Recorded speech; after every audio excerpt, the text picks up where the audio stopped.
And welcome back to Flat Earth Paradise, the channel where we always upload consistently and we never take any breaks. Flat Earth Paradise is still a thing, I swear. It's still a thing, right?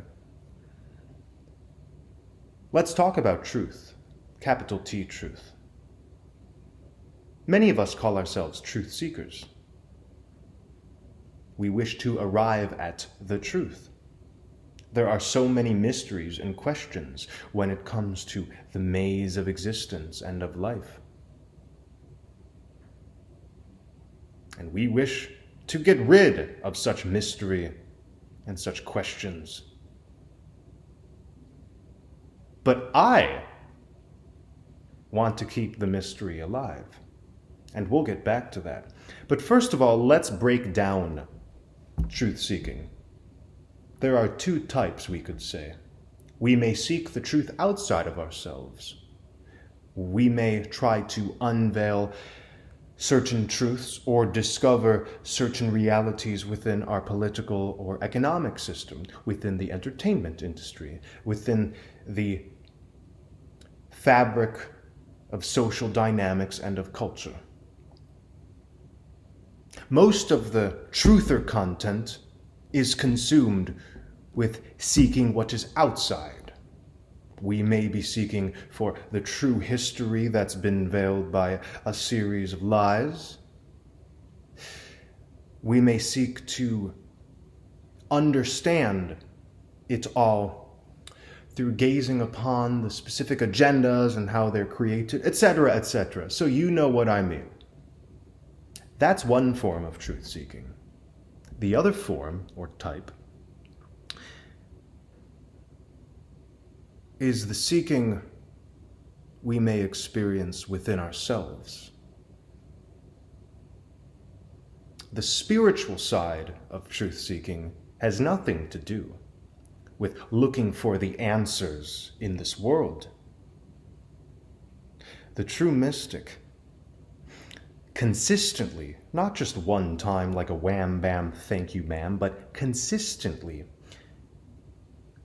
unveils the very quality of consciousness that they're inhabiting. Because the true mystic knows that this is temporary. All of these earthly situations are absolutely temporary, and this lifetime itself is finite. So what we carry into the beyond is our consciousness. So we actually only have one being to be accountable to, and that's ourselves. Now, of course, there are many who see God or the divine existing on a sort of pedestal, separated from, well, our measly, corrupted selves. But this isn't the truth. God is absolutely playing itself out within my life, within your life. The divine is embodied within you and within I. So we shall always be connected to the divine, and the way we can know what the divine is thinking of us is not to ask outside or seek within books, but to pay very clear attention to our intuition and our conscience. We all have an intuition and a conscience, both which direct us to act in a way that is both authentic and in alignment with the values we intrinsically hold deep down. We can't hide from God, many religious people say, and likewise we can't hide from our own awareness of incompleteness. Our conscience consistently lets us know if we're acting or existing in a way that is congruent to our true spiritual evolution. So we can actually only seek inside of ourselves truthfully when we realize that there is this innate relationship with the divine. It does not begin and it does not end. So we are all tethered to the fact that our consciousness is everlasting. You can't run, you can't hide. We have entered this world with plenty of karmic baggage, and that karmic baggage plays itself out not only within our microcosmic experiences, but in the macrocosm. The personal dramas that we undergo and the societal problems are both related. All of this unpleasantry actually has a goal. It's not here to make you feel disempowered or just disillusioned.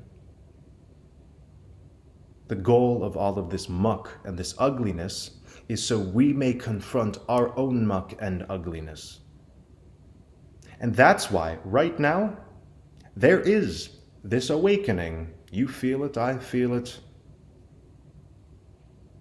It's real. It's not utopia, but it's an awakening. And this awakening is occurring alongside this complete degradation of culture and of society, we could say.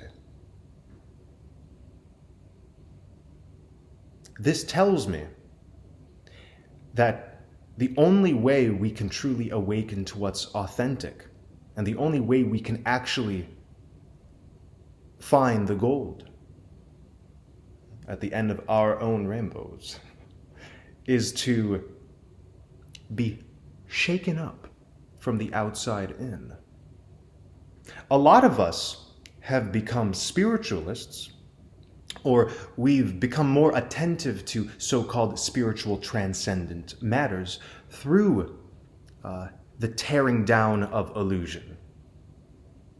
We realize the earth is flat. We realize that the world isn't what we thought it was. And sure, we might rally for this cause or that cause. We might want to protest and get upset and point at the bad guys, but sooner or later, many of us arrive at the point where we turn that truth-seeking from out here to in here. I am less concerned with the malevolence out here than I am with the malevolence inside of myself. I am way less concerned with the deficiencies that obviously exist in this world than I am with the very inclinations I have that I know don't lead to great realities and outcomes. Fear is so tempting to attach to, because fear is kind of like a soap opera. They're short-lived soap operas, and that's why there's so many, and that's why there's so many episodes in many soap operas. Because fear is incredibly limited. It's a very limiting kind of construct, we could say. And the reason there is so much fear here, the reason there is so much content, and increasingly so with the internet, that talks about how bad and wrong this or that is because this matrix is testing us. Are we going to let all of this noise intrude upon our consciousness and our awareness and our sacred space of being? Or are we going to act as if we're slaves to the fear? Now, I know there's much drudgery here. There is a day-to-day. Circumstances aren't very utopic. But we're not more controlled by this world than we paint this world with our own consent. When we change, the world seems to change.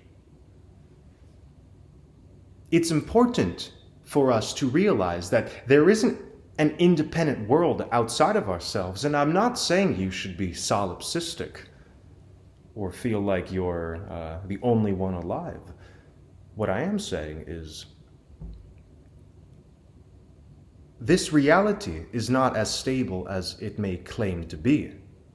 Depending on the quality of your consciousness, circumstances can and do change. And just notice in your own life.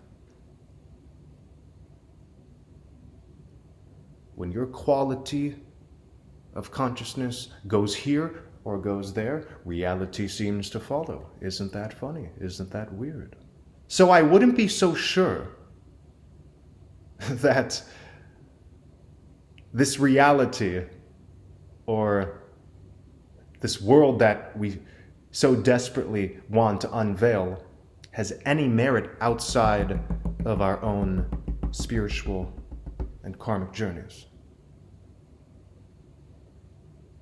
Whatever you believe or don't believe, ultimately it shouldn't matter. We can philosophize all we want. We can agree to this or that. We can say, I stand for love, I stand for compassion, I stand for good things. And yet until we actualize those philosophies, all we're doing is philosophizing and making a mockery of ourselves. And we're allowed to be fools. I am indeed a fool. I continue to be a fool, sadly. Or maybe not so sadly. Maybe I want to be a fool. Who knows? So I wish to actualize. And in order to actualize, I can't be so obsessed with solving mysteries. I want to dance with the mystery. In fact, I want to run or dance into the arms of death without having it all figured out. Is it about figuring it all out? Or is it about being the very spark of divinity that soars like a bird or that dances like a ballerina? And I'm talking about dancing so much. Yeah, it would be nice to be a ballerina. But sadly, I don't have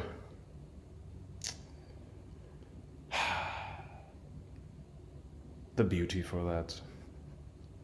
Maybe I do. What the fuck am I saying? Okay, thank you so much for watching this video. Take care.